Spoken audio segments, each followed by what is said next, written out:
नमस्कार दोस्तों, आज हम बात करेंगे खाटू श्याम जी के बारे में। आखिर खाटू श्याम जी कौन थे और खाटू श्याम जी का नाम खाटू श्याम कैसे बढ़ा, इसके बारे में चर्चा करेंगे। तो आइए जानते हैं।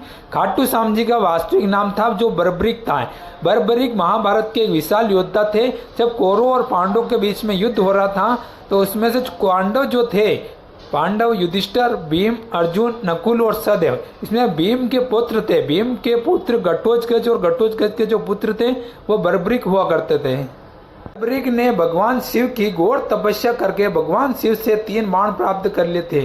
तीनों बाण की शक्ति इतनी थी कि वह एक ही बाण से पूरे युद्ध को समाप्त कर सकते थे। एक बाण में उनकी इतनी शक्ति थी। तो यह बात सुनकर भगवान श्री कृष्ण को अचंभित लगा, उनको असंभव लगा। जब बर्बरीक ने भगवान श्री कृष्ण से कहा कि इस युद्ध को मैं अपने 3 बाणों से ही इस युद्ध का पूरा पासा पलट दूंगा, तो भगवान श्री कृष्ण ने बर्बरीक की परीक्षा लेने के लिए वहां पर खड़े पीपल के पत्ते को, हरे हरे पत्ते को सभी को ऊपर छेद करने के लिए कहा कि ये जितने भी हरे पत्ते हैं इनके ऊपर एक ही बाण के अंदर सभी के ऊपर निशान लग जाना चाहिए। तो यह बात उसने बर्बरीक ने स्वीकार की। उन्होंने अपना बाण उठाया और एक ही बाण के अंदर इस पीपल के पत्ते के जितने भी हरे हरे पत्ते थे उनके ऊपर सभी के अंदर छेद कर दिया। उसमें से एक पत्ता भगवान श्री कृष्ण ने अपने पांव के नीचे दबा दिया परीक्षा लेने के लिए, ताकि इसकी परीक्षा पूरी ली जा सके। तो जिसके कारण भगवान श्री कृष्ण का पांव भी उस समय भगवान श्री कृष्ण का पांव भी कमजोर पड़ गया था उस तीर के कारण।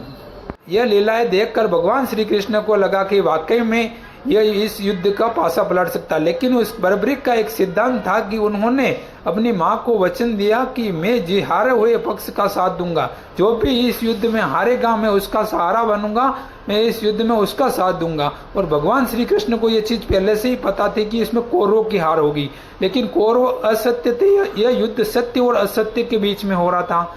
तो भगवान श्री कृष्ण को लगा कि यह कौरवों का साथ देगा तो धर्म की स्थापना होगी ही नहीं। तो इसीलिए भगवान श्री कृष्ण ने सोचा कि अगर इस युद्ध को धर्म की स्थापना करनी है तो बर्बरीक को इस युद्ध से हटाना होगा। बर्बरीक को इस युद्ध से हटाने के लिए भगवान श्री कृष्ण ने बर्बरीक का शीश दान में मांगा। तो वह भगवान श्री कृष्ण का सबसे ही बड़ा भक्त था, उसकी बात को टाल भी नहीं सकता था, जिसके कारण भगवान श्री कृष्ण को बर्बरीक ने अपने शीश का दान दिया।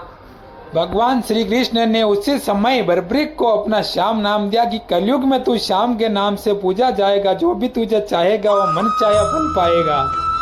इसी कारण भगवान श्री कृष्ण के कारण ही खाटू श्याम जी का नाम खाटू श्याम प्रसिद्ध हुआ।